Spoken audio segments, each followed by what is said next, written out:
you know. I'm only saying what you wanna say.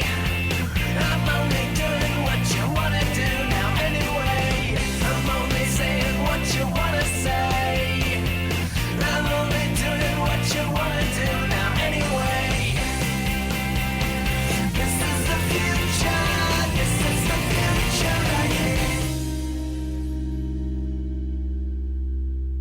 Bienvenidos a Canal 33, a la Generación Encontrada.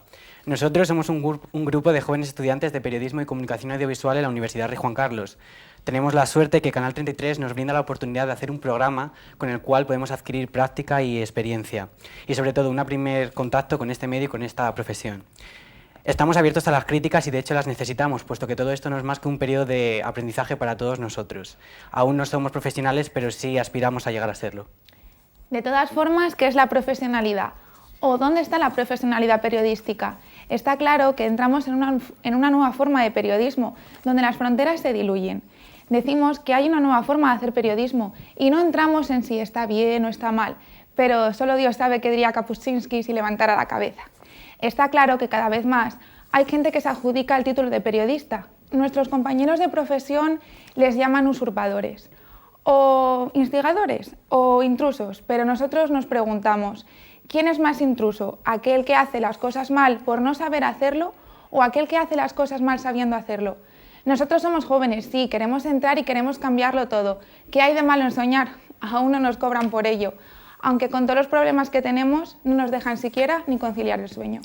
El principal problema con el que nos encontramos la mayoría de los jóvenes que intentamos labrar nuestro futuro profesional en España es que pese a toda la formación que intentamos adquirir, las empresas no apuestan por nosotros. Se nos exige una serie de experiencia que no tenemos porque no hemos tenido la oportunidad de ello. Nos tachan de ser una generación perdida y lo cierto es que hay muchos jóvenes que se ven obligados a emigrar para tener un futuro acorde con el esfuerzo que han dedicado para ello.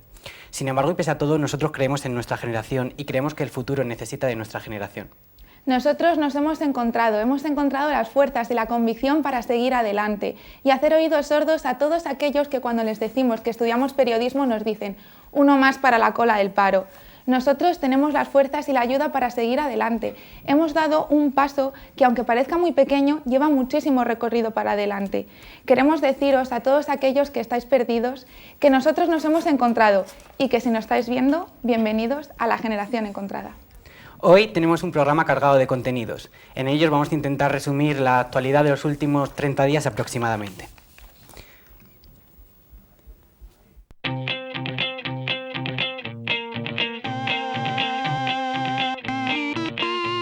Los simpatizantes de Pablo Iglesias se reunieron en la Plaza Atocha para demostrar que el poder del cambio está más vivo que nunca. Las manifestaciones, el arma también escogida. Han salido a la calle para protestar contra la polémica reforma de educación conocida como 3+2. Contamos en plato con el presidente de FAES y el representante de CJC, que nos ayudarán a comprender las claves de la polémica. Y de cine va la cosa, Carolina Nieto se atreve con el lado más erótico y con la película de 50 sombras de Grey. Dejando a un lado al señor Grey, nos vamos con la mujer, ya que ha celebrado recientemente su Día Mundial. Llegamos al fin del programa con Deportes, donde Gonzalo Mendo nos hará un resumen sobre la actualidad deportiva. Además, contaremos con una invitada especial, Sandra Marcos, campeona de esgrima. Y eso es todo. Comenzamos.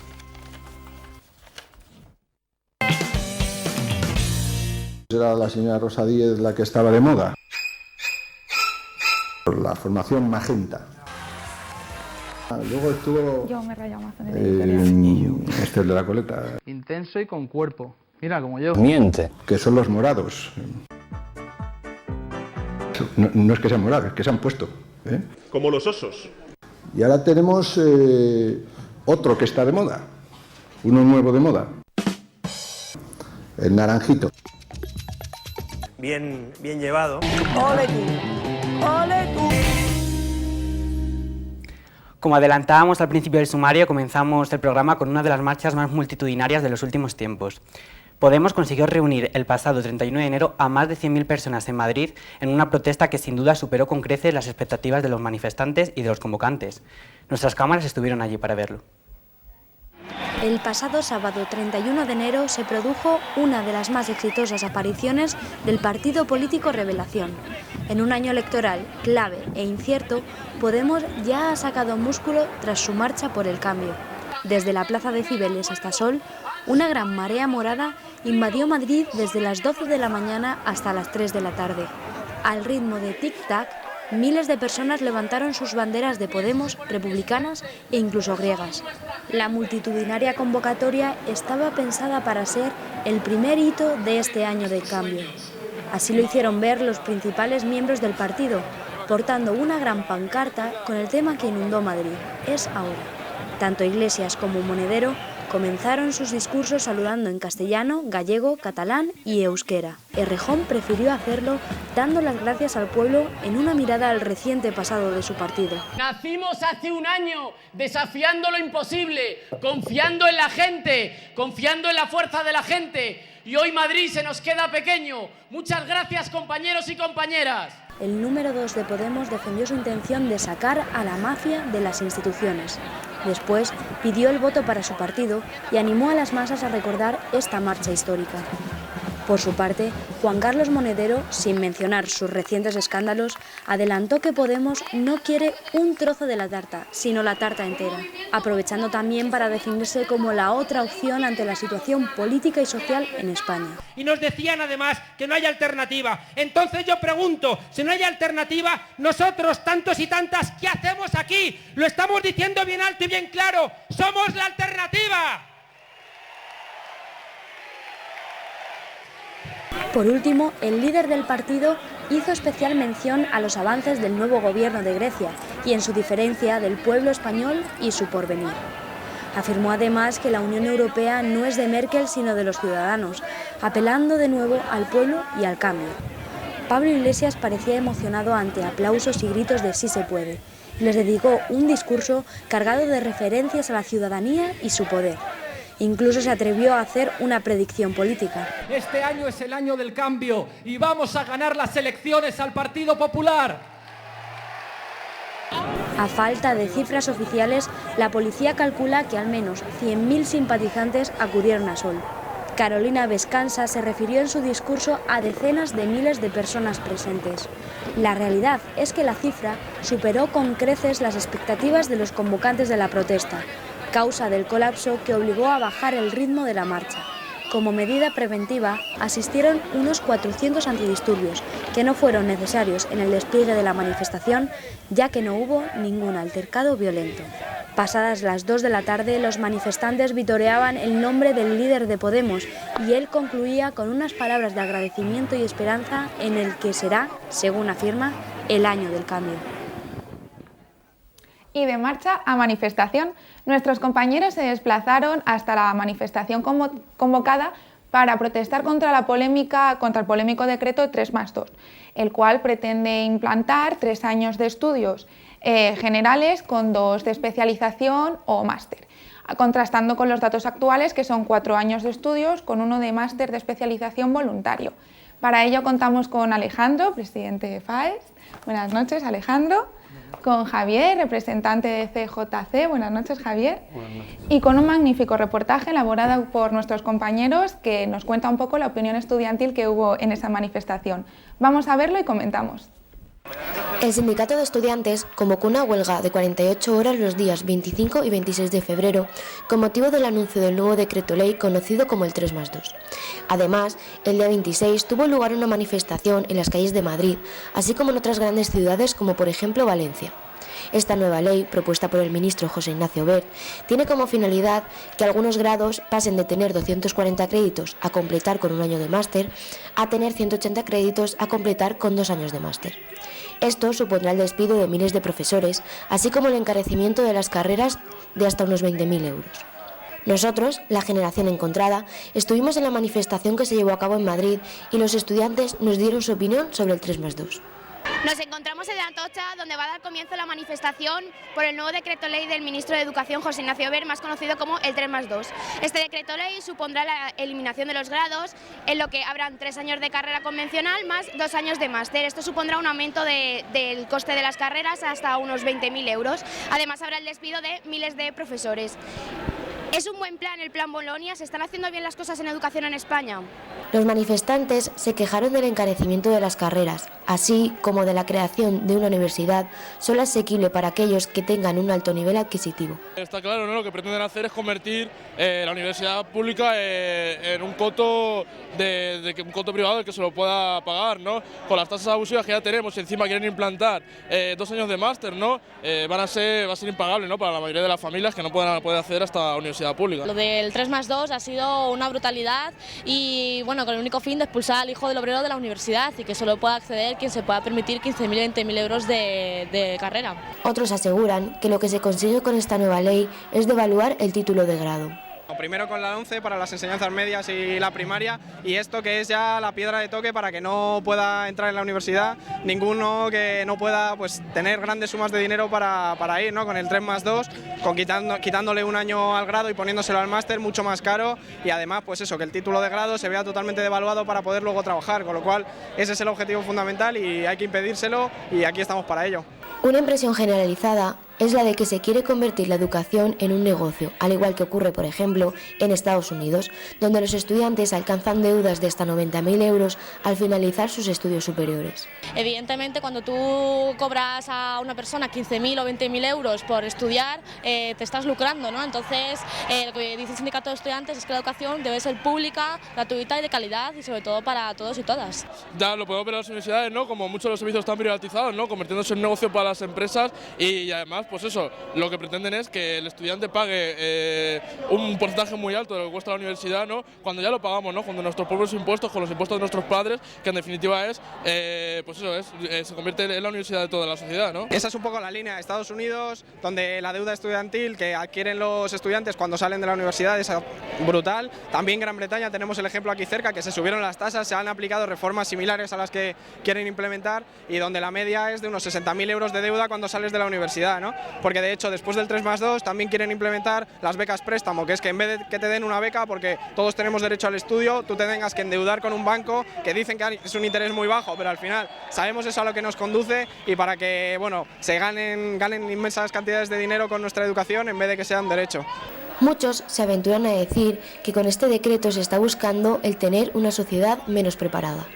Lo que el gobierno nos plantea, ¿no? Es un 50% más, un 50% de paro juvenil, ¿no? No les interesa que haya una juventud formada, ¿no? Sino una juventud que sepa leer, escribir, poco más, y que pueda salir a un trabajo precario, ¿no? Que es lo que nos ofrece el mercado laboral ahora mismo. Sí, quieren que seamos tontos, ¿no? Cuando tú tienes una población que no puede, que no tiene un grado superior, o que no tiene una carrera universitaria, ¿no?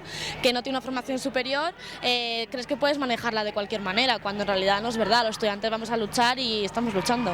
Son muchos los madrileños que han salido a la calle para protestar sobre el nuevo decreto ley del 3+2 en la ley de educación. Como vemos, la mayoría piensan que se quiere acabar con la universidad pública, así como crear una sociedad ignorante. La manifestación se desarrolló de forma pacífica y sin incidentes, a excepción de un grupo de radicales, que nada tenía que ver con la manifestación ni con el sindicato de estudiantes, que a su llegada a Sol encendieron una bengala y varias personas se abalanzaron contra ellos, teniendo que intervenir la policía.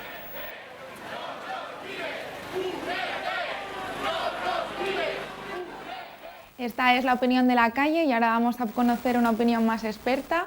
Bueno, vamos a lanzaros primero unas preguntillas.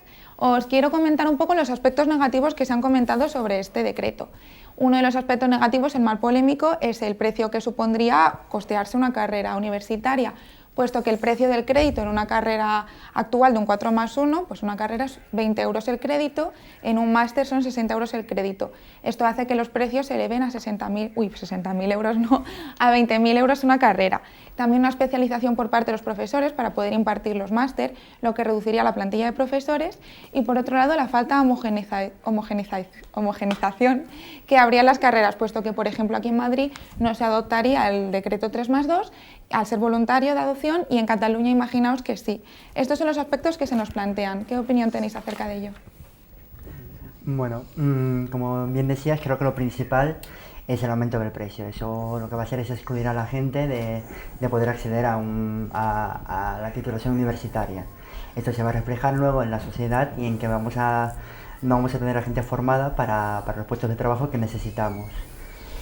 Sobre el tema de que sea homogéneo y que puedas los problemas que van a surgir a raíz de eso. El gran problema que va a existir es un problema casi de mercado, que tanto le gusta hablar al gobierno. Es decir, que vamos a empezar a mirar la enseñanza como un mercado de competencia, de dónde hago 3 años, dónde hago 4 años. España va a ser el único país del mundo donde una misma carrera puede ser de 3 años o de 4 años, o sea, con dos formas. Y en este aspecto utiliza mucho el gobierno el decir que en Europa Francia y otros países tienen el sistema de 3+2. Pues bien, es evidente que con 4 años la gente sale formada y puede acceder al mercado laboral. Con 3 años vamos a ver que no, porque vamos a necesitar un máster más. Y esto va en contra del Tratado de Bolonia, que una de las cosas específicas que dice es que el grado, o sea, la parte básica, debe garantizar el acceso al mercado laboral. Con lo cual estamos viendo que esta reforma va en contra de todas las cosas que va diciendo el gobierno. Javier. Sí, bueno, lo que se ha explicado, ¿no? Yo creo que el problema fundamental de esta medida es que supone que es una traba más para el acceso a la universidad para la gran mayoría del estudiantado. La subida de los precios, ¿no? de lo que fue la licenciatura, que estaba alrededor de 5.000 euros, Plan Bolonia 10.000 euros, a los 14.000, 20.000 en los que se sitúa ahora mismo una carrera, ¿no? Es una absoluta barbaridad si además tenemos en cuenta que no significa el final de todo un plan, ¿no? Sino que es un paso más. Las tasas mantienen su subida, ¿no? Solo en Madrid, solo en esta comunidad, en un 66,7% en los últimos cursos, y se reduce el número de becas, y no solo se reduce el número, sino que además se reduce el importe que se da con esas becas, ¿no? Yo creo que la clave para entender el 3+2 y para entender todas las medidas que van a ir viniendo y que ya han venido anteriormente, como es la LOMCE, ¿no? Es entender que forma parte de un plan conjunto. El gobierno, los distintos gobiernos se dedican a darles determinados nombres que en cierta forma hace que nos olvidemos y que nos centremos simplemente en esa medida, pero es un plan que viene desde muy atrás, ¿no? Marcado incluso ya por el Tratado de Lisboa y por los organismos europeos de privatización y de mercantilización de la universidad. Los distintos pasos que se han ido dando se ve cómo se van acoplando entre la LOMCE, el 3+2, para imposibilitar el acceso, sobre todo de los hijos de las familias más humildes, ¿no? De las familias trabajadoras, a la universidad. Yo ahora, bueno, se han comentado los aspectos negativos, que quizás es el aspecto más sonado. Hemos visto cómo la opinión estudiantil no hacía más que recalcar el precio, pero sin embargo, pues desde el gobierno y desde otros organismos sí que se lanzan estos aspectos positivos. Uno de ellos, por ejemplo, es que nos acercaríamos al modelo que tiene la Unión Europea, y sí que podríamos, por ejemplo, pues acceder a un intercambio de estudiantes mucho mejor con Francia, imaginaos, puesto que las carreras son de 3 años y además que es de adopción voluntaria, que no todas que eso tiene un doble aspecto, como hemos comentado anteriormente, pero ellos lo adjudican como un aspecto positivo. Si tú quieres adoptarlo bien, si no, no, nadie te está obligando. Y otro aspecto positivo sería que aquellas carreras que ya estén formuladas de forma correcta en 4 años, como son casos de ingeniería, arquitecturas o ciencias de la salud, no pasarían al 3+2 y que no continuarían con el programa que tenemos actualmente. Bueno, en la parte de la internacionalización yo creo que es el mayor engaño que hay. Con el paso a Bolonia se soluciona en gran parte esto, porque antes tú ibas a Erasmus a Italia, por ejemplo, venías a España y el 70% de los estudios que hacías allí no se pueden convalidar. Actualmente con Bolonia eso se ha solucionado, con lo cual el primer paso y el gran problema ya existe. Pues ahora, el gran problema que va a existir con este 3+2 es que no vamos a poder acceder a máster, doctorado y a muchos otros tipos de formaciones en Estados Unidos, en América Latina y en Asia, es decir, todos los mercados emergentes actuales. Es decir, que la gente que quiere especializarse en ciertas cosas fuera de la Unión Europea no va a poder hacerlo. Y dentro de Europa, con el 4+1, ya pueden hacerlo. Es decir, que es un engaño. Y es evidente que la gente está formada, como mencionaba antes, porque tenemos facilidades para acceder al mercado muchas veces mejor fuera de España que dentro de España. Entonces el gran problema no es el modelo educativo, sino el gran problema es la estructura económica que tiene España. Sobre el tema que si voluntario o no, pues eso yo creo que es el arma de doble filo. ¿Por qué? Porque puede darse que en Madrid mismo una universidad tenga 3 y otra tenga 4. Entonces va a haber un desvío de estudiantes de un lugar a otro y van a empezar a competir entre sí mismas. Entonces se va a mirar más que accedan como sea los estudiantes sin mirar la formación que van a recibir, con lo cual la formación se va a devaluar en gran parte. Y sobre el tema de enseñanzas profesionales. Sí. Bien. El problema es, la cosa que ha hecho el gobierno no es porque les parezca que está bien hecha, es que sino que tenían que regular otras normas que no lo han hecho y no les daba tiempo. Es decir, ha sido por un despiste de ellos mismos que no han podido regular bien otras normativas para poder hacerlo. O sea, no ha sido porque estén bien hechas, sino en un futuro vamos a ver cómo esas enseñanzas también van a pasar a 3 años, a 5 años o cómo lo harán, no lo sabemos aún. Javier. Sí, bueno, yo creo que el compañero ha explicado perfectamente la trampa que existe dentro de esto de la cuestión de la internacionalización, pero igualmente yo creo que es un problema absolutamente nimio las posibilidades de estudio que tú tengas a nivel internacional comparado si pensamos que es que directamente no existe la posibilidad de acceso directa, ¿no? Es decir, ¿de qué sirve que se facilite las posibilidades de tener estudios en el extranjero a estudiantes, mientras que a la gran mayoría del estudiantado se le niega el acceso a la educación, ¿no? Solo en el último curso son 45.000 estudiantes los que no han podido acceder a la educación, y teniendo en cuenta además que la gran mayoría de los que puedan acceder, toda su educación va a estar enfocada precisamente a lo que se busca con estos planes, ¿no? A lo que buscaba ya los organismos europeos, a los que buscaba la Unión Europea, a lo que busca el gobierno ahora mismo, que es tener una amplia masa, un amplio grupo de estudiantes con un nivel de formación muy bajo, muy baja cualificación, y que pasen rápidamente al mundo laboral para desempeñar trabajos de precariedad, ¿no? Trabajos de poca calidad.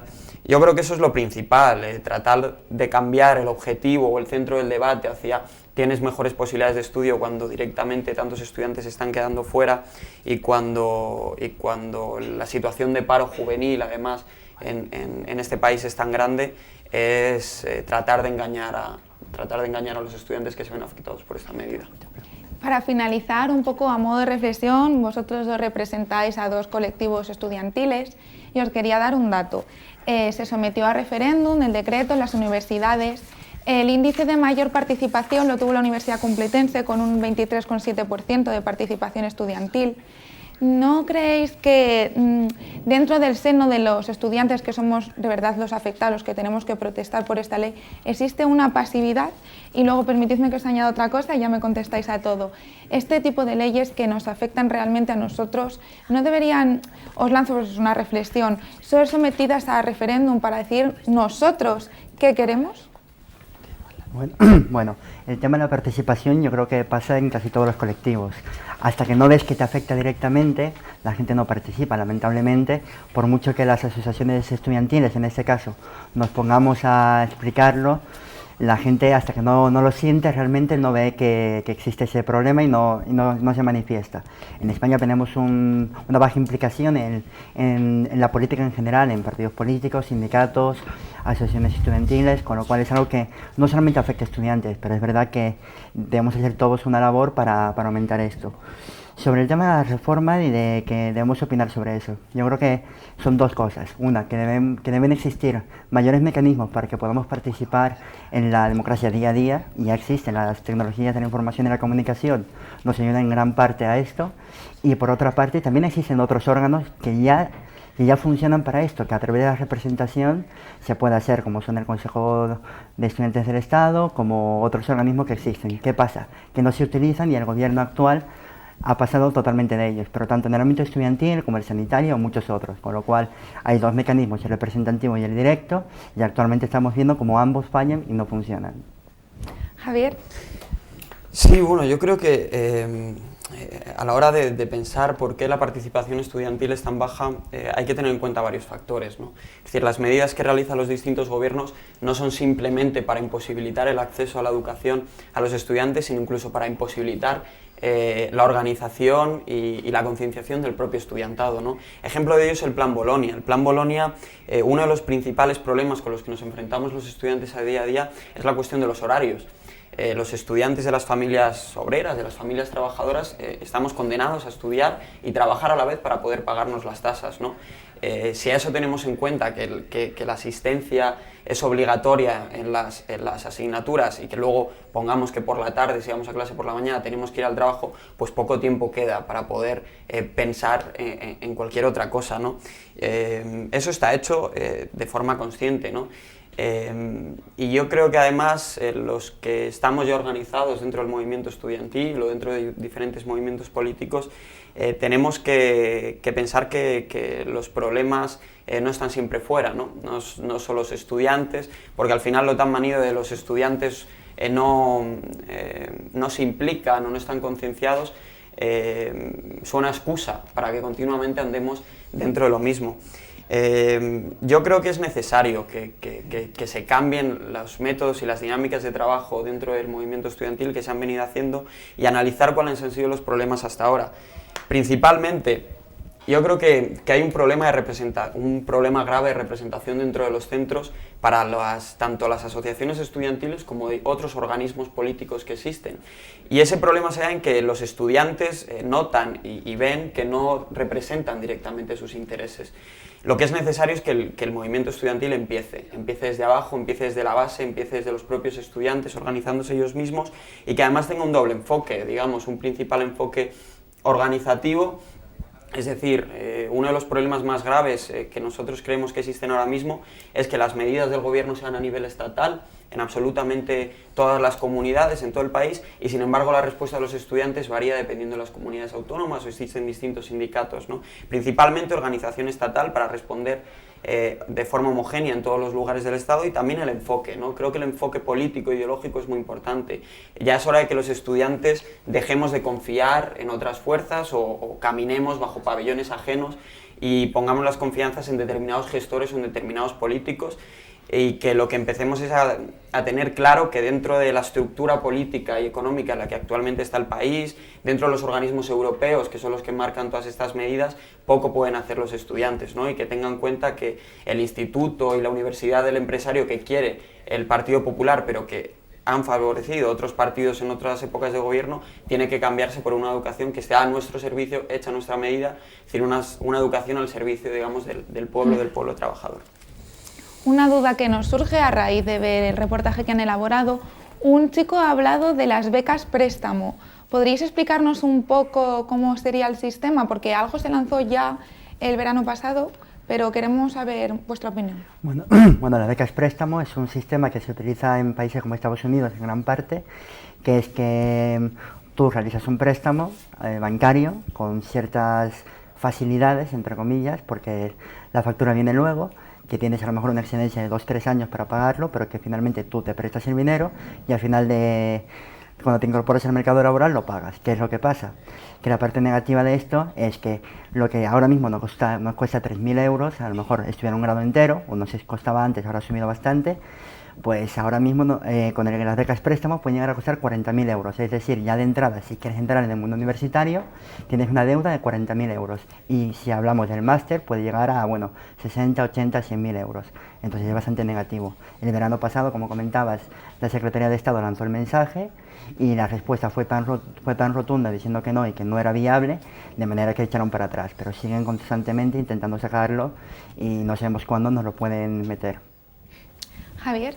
Sí, creo que el compañero lo ha explicado bastante bien, ¿no? Es otra forma más de reforzar o de dificultar y poner baches en el camino para que podamos estudiar o para que podamos entrar en el mundo laboral, ¿no? Digamos, entrar en el mundo laboral con empleos de relativa calidad. Yo creo que en el caso de las becas préstamos se ve de forma muy clara, ¿no? Esa oposición que existe a día de hoy entre los intereses de uno y los intereses de otros, entre lo que es el beneficio y el lucro que unos reciben a través de determinadas medidas y sin embargo el empobrecimiento que reciben los otros, además aprovechándose de una situación bastante dramática, ¿no? Un estudiante que no puede trabajar necesita recurrir a este tipo de medidas y sin embargo luego resulta que tiene que pagar una deuda durante muchísimo tiempo, si es que acaso puede pagarla, ¿no? Porque claro, con lo que decía antes, el nivel de paro juvenil, no solo el nivel de paro juvenil, los bajos salarios, los tipos principales de contrato que existen ahora mismo, que son contratos temporales, realmente es una forma de condenar aún más a los que somos estudiantes, pero que un día somos estudiantes y al día siguiente somos trabajadores. Muchísimas gracias, creo que ha quedado súper matizado todos los conceptos. Ojalá os tengamos por aquí prontito y muchísimas gracias por participar con nosotros. Gracias a vosotros. Ahora nosotros vamos a dar paso a un vídeo que creemos que resume bastante bien lo que acabamos de contar. Es una parodia que han realizado sobre la famosa película de Frozen, que explica un poco pues esto, que a lo mejor es casi más factible y mejor ser un político corrupto que estudiar durante 4 o 5 años o los que nos quieran aplicar ahora. Vamos a verlo. La corrupción, la mejor opción, y pagarlo todo en vez. Menudo chalet me voy a montar con el dinero del contribuyente, y si me imputan, compraré a los jueces. Voy a sacarme un máster en recalificar. Llevo el dinero a Suiza mientras vendo la sanidad. Si no pagas el recibo, te desahucio en un tristras. Todos en la puta calle os vais a quedar. Le he cagao, no sé pa' qué coño he estudiado. Es mejor ser diputado, senador. La corrupción, la mejor opción. Me forraré, ya lo veréis. Y como gilipollas me votaréis. Bueno, María, ahora toca ponerse un poquito más, no sé, dramáticos, no sabría si decirlo, pero sí es un momento muy especial. El pasado 11 de marzo se cumplieron ya 11 años desde los atentados en el metro de Madrid. Y bueno, queríamos aprovechar la oportunidad pues, para rendir una vez más homenaje a todas las víctimas de aquel fatídico atentado terrorista y para condenar una vez más cualquier acto de terrorismo. Desde luego que la lucha contra el terrorismo en este caso nos costó muy caro, pero no hemos sido las primeras víctimas ni las últimas, y desde luego, por desgracia, vendrán muchas más, porque atentan contra todo y contra todos. De hecho, una de sus últimas víctimas ha sido bastante polémica, porque es el caso de un hombre que fue arrojado desde un alto piso para posteriormente ser lapidado porque había mantenido una conducta indecente con otro varón, o sea, le habían condenado por homosexual. Lo peor de todo es la gente que pasaba y vitoreaba este acto, que la verdad que calificamos aquí de deleznable. También hay gente que supera y que supera el terrorismo, como es el caso de nuestro compañero de profesión, Javier Espinosa, que recientemente, bueno, ayer y antes de ayer ha publicado su reportaje sobre su cautiverio, Prisionero 43. Como decía, son actos deleznables, en este caso para el colectivo LGTB, pero bueno, también tenemos buenas noticias para el colectivo LGTB dentro de lo que cabe, y es que gracias a Dios pues, nos encontramos con la aprobación de leyes que suponen un poco un avance social para este tipo de colectivos. Es el caso de Brasil, que ha hecho que los niños y niñas transexuales puedan elegir en qué baño desean entrar. Para nosotros puede parecer una noticia tonta porque damos por hecho que vamos a entrar al baño que nos pertenece o con el que nos sentimos identificados, pero para este colectivo supone un gran avance y sobre todo pues, un hecho de gran importancia. Pero, Ger, ¿no estás notando que hace un poco de calor aquí? Sí. Yo creo que hace demasiado calor. Ah, puede ser porque esté aquí nuestra compañera Carolina Nieto, que nos trae el estreno más caliente del mes. ¿No te suena cuál es el estreno más caliente del mes? Pues 50 sombras. Buenas noches, Carolina. Buenas noches, María. Además, Carolina ha salido a la calle para hablar con la gente sobre la opinión que tienen de esta película. Bueno, pero Carolina, cuéntanos tú mejor. Bueno, primero os voy a dar una cifra, 500 millones de dólares. Esa es la cifra que lleva recaudada hasta el momento la película 50 sombras de Grey.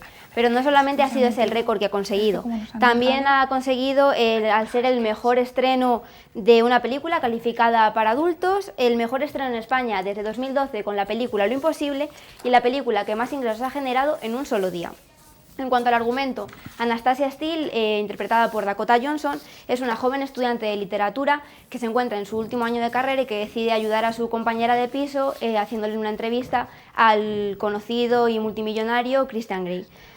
Durante la entrevista, Anastasia se siente cohibida y cae rendida ante el carisma de Christian y se ve arrastrada a vivir con él una historia de sumisión, deseo irrefrenable y seducción. Es cierto que el éxito ha sido arrollador, pero la polémica y las críticas también lo están siendo.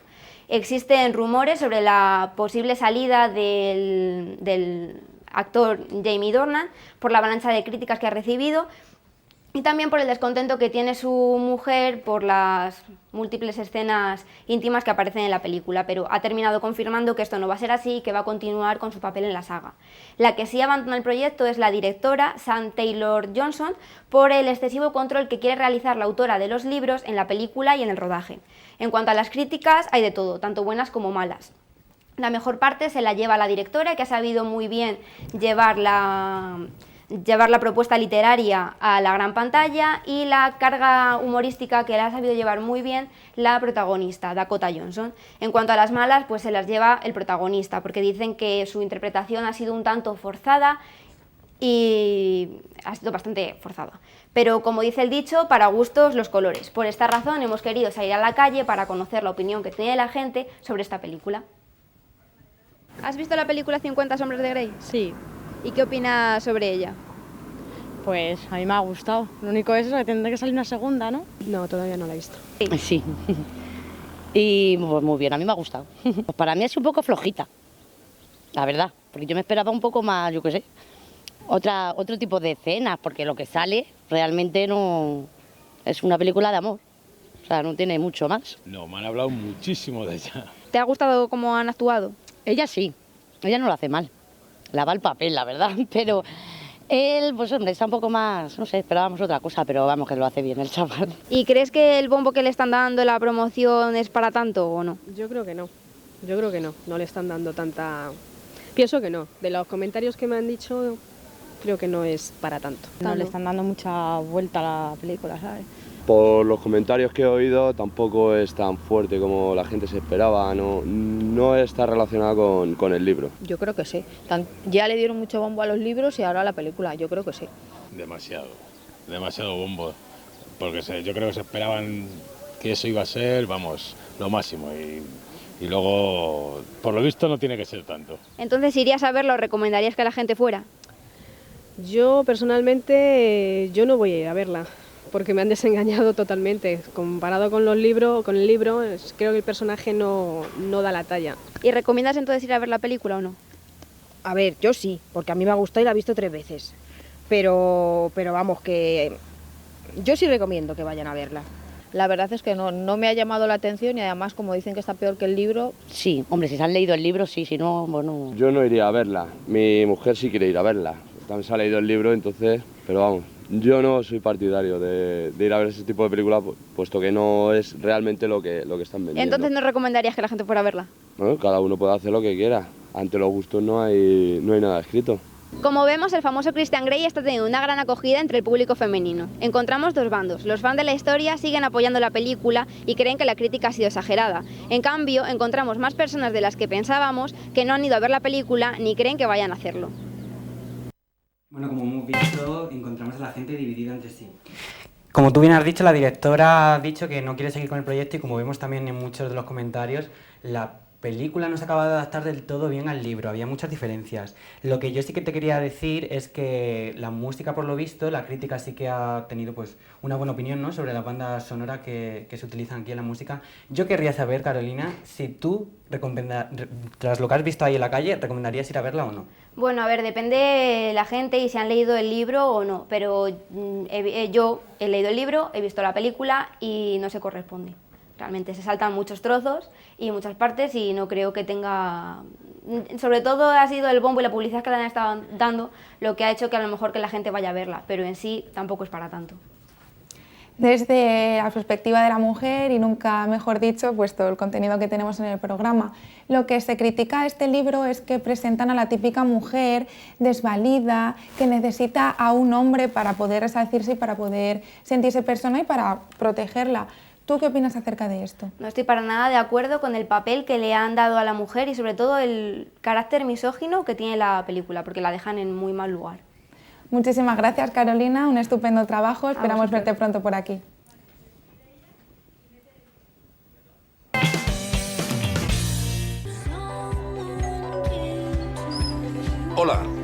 Solo venía a daros las gracias. Sí, pues vete ya. Oiga. Que te pidas en 2 minutos. ¿Qué dices? Que no. Muy bien, vete a tu casa. Vamos. Será el año del despegue definitivo de nuestra economía. Ya lo sabemos, por eso te estamos echando. Bueno, y hablando un poco de cine, tenemos que destacar una polémica que inundó los comentarios en Twitter aquí en España cuando se celebró la gala de los Oscars. No sé si te has enterado, María, pero la actriz Anna Allen, que es conocida por trabajar en Cuéntame cómo pasó, Homicidios o Acusados, se inventó que había sido invitada a la gala de los Oscars. Se lo inventó completamente y estuvo falseando fotografías y, bueno, haciendo un paripé impresionante. Sí, sí, y sus timos iban muchísimo más allá. Por lo visto, se había colocado en el Festival de Roma con los actores de Big Bang Theory, incluso con Matt Bomer, para demostrar su participación en Ladrón de Guante Blanco. Y no solo eso, pidió que Vicky Martín Berrocal diseñara el vestido que iba a llevar a los Oscars. Y Vicky no fue la única que picó. Pidió que Suárez le prestara las joyas y Rocío Pozo los zapatos. Perdón, Rocío Mozo, lo siento. Impresionante la polémica sobre esta mujer, impresionante su actitud. Y bueno, vamos a seguir hablando de mujeres porque el pasado día 8 de marzo se celebró el Día Internacional de la Mujer, un día que conmemora la lucha de la mujer en busca de su igualdad con el hombre en cuanto a su desarrollo íntegro como persona. Nosotros hemos querido dedicarle una pieza.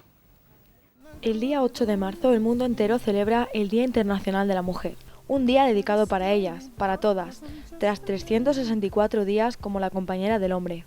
Después de ser retratada injustamente por los pensadores de la antigüedad, durante la Revolución Francesa la mujer tomó conciencia, por primera vez y de manera colectiva, de su situación social y no ha parado desde entonces.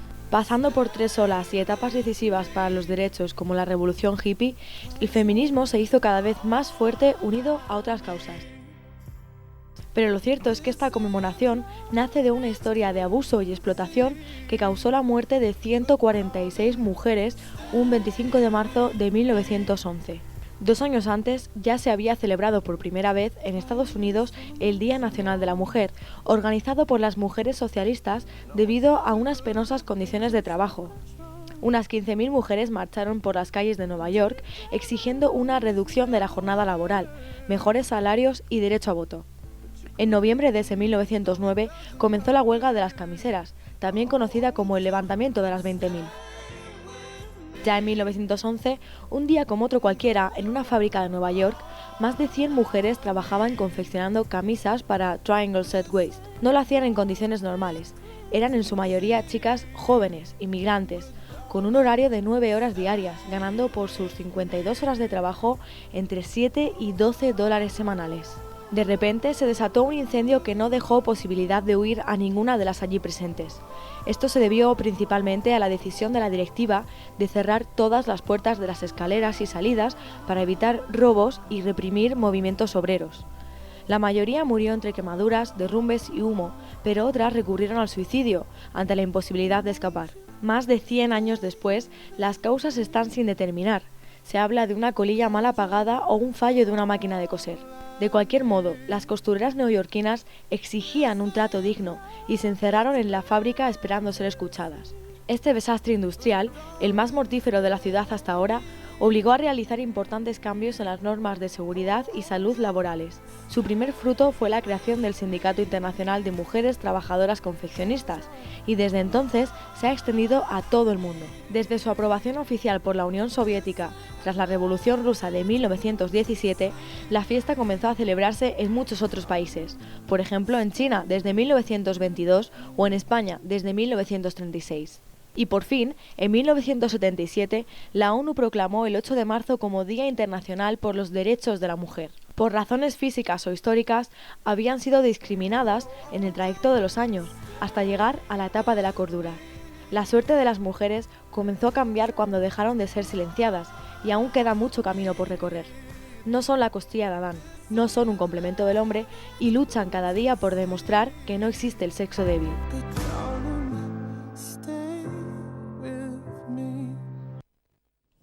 Falleres y fallers, vos anime a que dejéis pasar el fred del verano, el fred del hivern, el caloret de foc y la flama. La flama.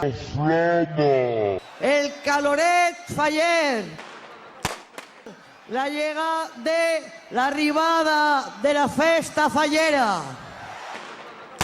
I con el inici de les falles, el caloret, ja estem en falles. Voy a tener que venir yo más aquí, ¿eh? Durante un mes ocurren muchísimas noticias de todos los aspectos y de todos los ámbitos, y nosotros queremos abarcarlas todas. Por eso Gonzalo Mendo inaugura esta sección, los deportes. Buenas noches, Gonzalo. Buenas noches, María. ¿Qué nos has traído? Pues hoy venimos cargados de contenidos interesantes en el mundo del deporte y a la espera del clásico entre el Madrid y Barcelona, que se enfrentan el próximo domingo. Ambos equipos se encuentran en estado de crisis, pero muy distintas la una de la otra. El equipo de la capital pasa por una mala racha en lo referido a los resultados, con 2 derrotas consecutivas ante el Athletic de Bilbao y Schalke 04. Derrotas muy dolorosas que el Bernabéu no pasó por alto, haciendo que numerosos medios sacaran rumores sobre la marcha de Ancelotti, unas informaciones que Florentino ha desmentido, además de mandar un mensaje de ánimo a los aficionados, así como a la afición. Aunque sí es cierto que el equipo ha cogido un poco de aire con la victoria por 2-0 ante el Levante el pasado domingo, con una gran actuación del galés Gareth Bale. Por el contrario, el conjunto catalán se encuentra en una buena dinámica en cuanto a triunfo se refiere, utilizando el buen juego al que nos tenía acostumbrados en años anteriores y consiguiendo estar en lo más alto de la clasificación, algo que contrasta con la crisis a nivel interno, ya que su expresidente Sandro Rosell y el actual presidente Josep María Bartomeu se encuentran imputados por delitos fiscales y de administración desleal en el fichaje del brasileño Neymar. Cambiando de tercio, nos vamos al mundo del baloncesto, en el que parece haber sido el mes de las peleas. Primero en la ACB, con la tremenda trifulca entre el Bilbao Basket y Baskonia, saldada con varias sanciones, tanto deportivas como económicas, de hasta 3.000 euros. También en la NBA, con el encontronazo entre 2 grandes de la liga, LeBron y Harden, que acarreó la suspensión de un partido para este último. E incluso en el baloncesto femenino, con esta enorme pelea entre las jugadoras de la Universidad de Southern y la Universidad de Texas Southern, que se saldó con 15 expulsadas. En fin, muy lamentable. Pero no ha sido todo malo en el mundo del baloncesto, sino que también hemos podido ver, por primera vez en la historia de la NBA, cómo 2 hermanos hacían el salto inicial del All-Star. Pau y Marc Gasol quedarán por siempre en el recuerdo, en lo que sin duda son unas imágenes históricas para el deporte nacional.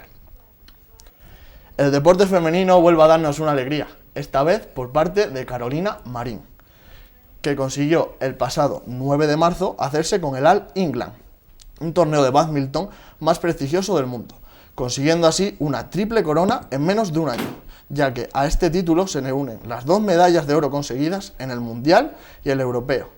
Sin duda, una jugadora de bádminton con un gran futuro, que dará muchas alegrías al deporte español. Enhorabuena, Carolina. Bueno, y recogemos un poco la última noticia que nos da Gonzalo y queremos hablar un poco sobre el deporte femenino. Para ello y para acercarnos más a todo esto, contamos con una invitada muy especial, Sandra Marcos, que es jugadora de esgrima y además competidora olímpica. Sí, bueno. Buenas noches, Sandra.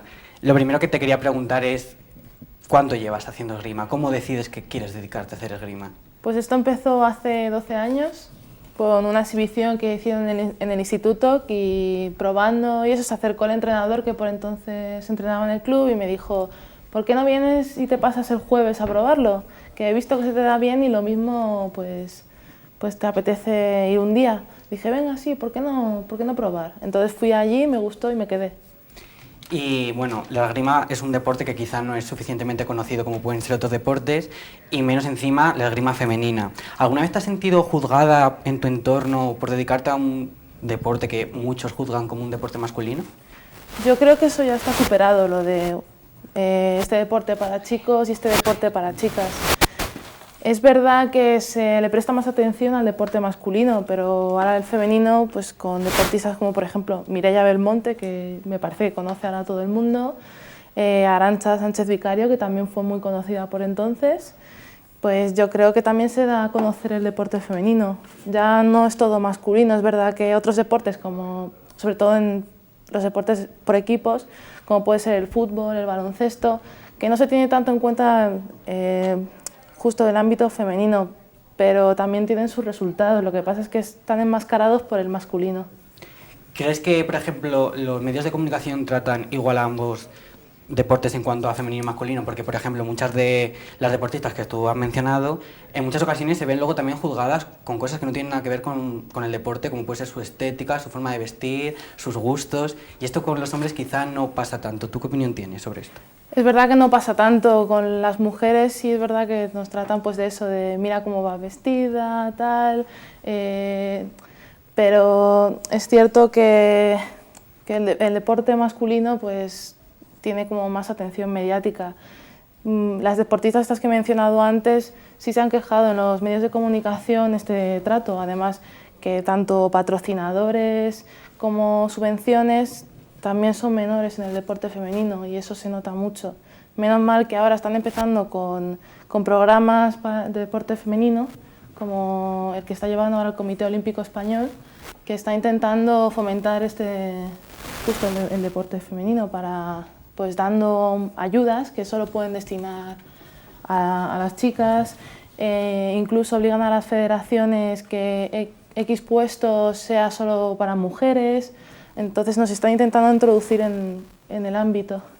Como tú dices, entonces están consiguiendo ahora cada vez más avances de todo esto.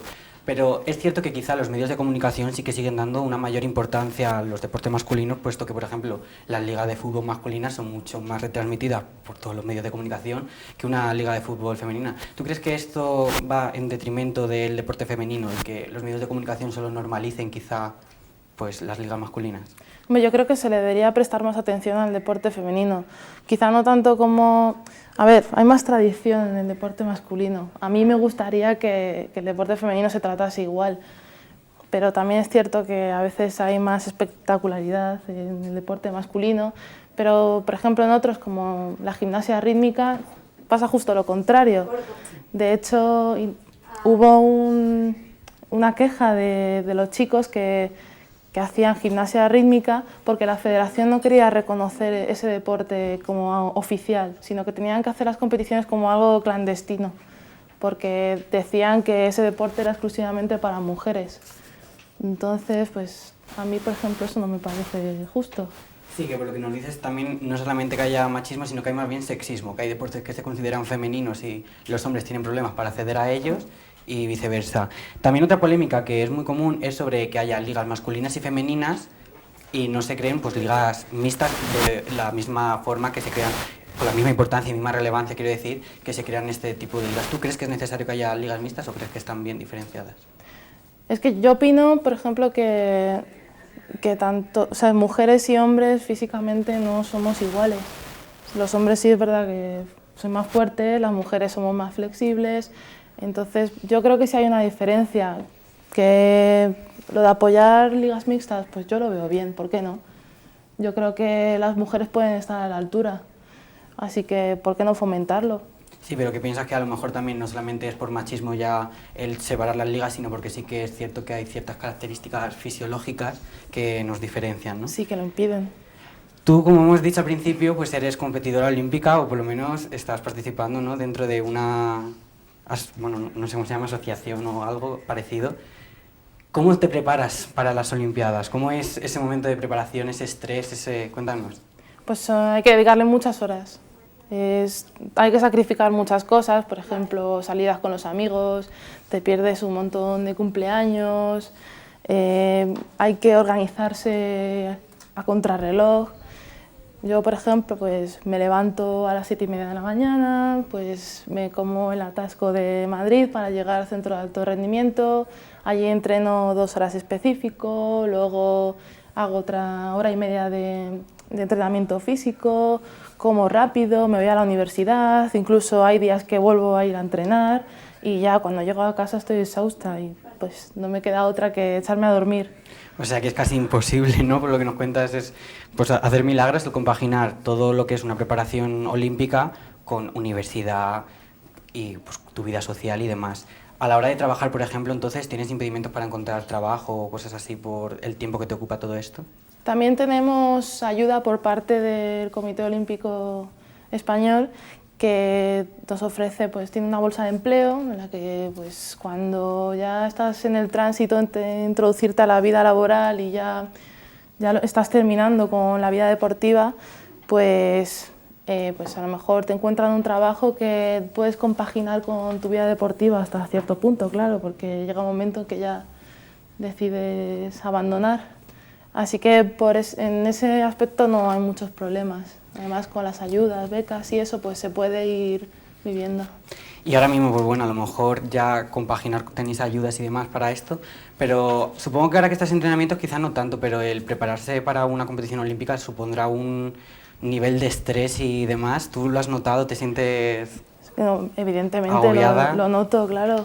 Es como un agobio constante, ya nos admiten fallos, justo en este periodo que empezamos ahora la clasificación olímpica, ya todos los errores cuentan y los aciertos sobre todo. Entonces, como dices, o sea, ¿has tenido alguna vez algún tipo de problema de ansiedad o depresión o algo parecido por todo esto? Bueno, en el ciclo anterior sí tuve ciertos problemas, la verdad es que me pudo la presión y al final fue otra compañera mía al preolímpico y yo creo que de eso he aprendido a un poco gestionar esa ansiedad para que no me vuelva a ocurrir. Quería saber, volviendo un poco también al tema feminista o de deporte femenino, igualdad, ¿cómo sienta que después de todo el esfuerzo, de todo lo que tienes que pasar para poder llegar ahí, se acabe juzgando lo que tú haces por cómo ibas vestida, cómo ibas pintada, cómo...? Pues sienta mal, porque en verdad tú te estás esforzando para conseguir otros objetivos, para que te juzguen deportivamente, no estéticamente. A mí me parece que eso sobra, que deberían contar los resultados y sobre todo el esfuerzo que se hace diariamente para conseguirlos. Ya no solamente hablando de mujer, sino la esgrima en sí, ¿tú crees que está igual de valorada que otros deportes o que pasa por desapercibida y no estáis igual valorados los deportistas de esgrima que a lo mejor otros tipos de deportistas? No, evidentemente la esgrima es un deporte un poco mediático, yo creo que es algo que todo el mundo lo puede ver. Yo creo que el principal problema es la falta de entendimiento, o sea, es un deporte difícil de comprender y que si no estás ahí metido y eso quizás pues lo ves y te aburre o si tira un español pues es probable que sí te quedes viéndolo, pero así porque sí, yo creo que no. O sea, ¿tú crees que es algo más que suscita poco interés por sí mismo el deporte de esgrima? Porque es difícil de comprender, no porque no sea bonito. A mí me parece espectacular, bueno, aparte de que lo practico, yo creo que si pones a una persona a un asalto le puede llegar a interesar o le surgen dudas, a mí me preguntan, oye, ¿y esto tal? Yo creo que si la gente lo viese, a lo mejor se podría enganchar. Y recuperando un poco también el tema de la falta de tiempo y demás, quería saber si, por ejemplo, en la universidad tenéis algún tipo también de ayuda o algo, porque yo soy estudiante y sé que, por ejemplo, tienes que conseguir X créditos para que te dé la carrera o demás. ¿Cómo compaginas ese tiempo? Pues, por ejemplo, antes de entrar a la universidad tienes la oportunidad de que con aprobar selectividad tienen unas plazas reservadas para deportistas tanto de alto rendimiento como de alto nivel. Luego, por ejemplo, los créditos estos de libre elección, pues te dan uno por año por ser deportista de alto rendimiento, entonces pues sí te ponen facilidades para que, ya que dedicas mucho tiempo al deporte, por lo menos que te lo recompensen de alguna manera. Bueno, Sandra, quería darte las gracias por esta entrevista. Estoy seguro de Gracias a que todos hemos podido comprender mucho mejor ahora todo lo que involucra ser deportista y cómo está visto por el resto. Y ya llegamos al final. Esperamos haberles acercado la actualidad con entretenimiento y como pueden ver no les hemos mentido, les hemos traído política, les hemos traído sociedad, cine y deportes. Esperamos haberos divertido, haberos entretenido y sobre todo haberos dejado con ganas de un próximo programa. Estaremos la segunda semana de cada mes. De todas formas podéis seguirnos en nuestra cuenta de Twitter, GenEncontrada, para tener más información y nos vemos el mes que viene. Buenas noches.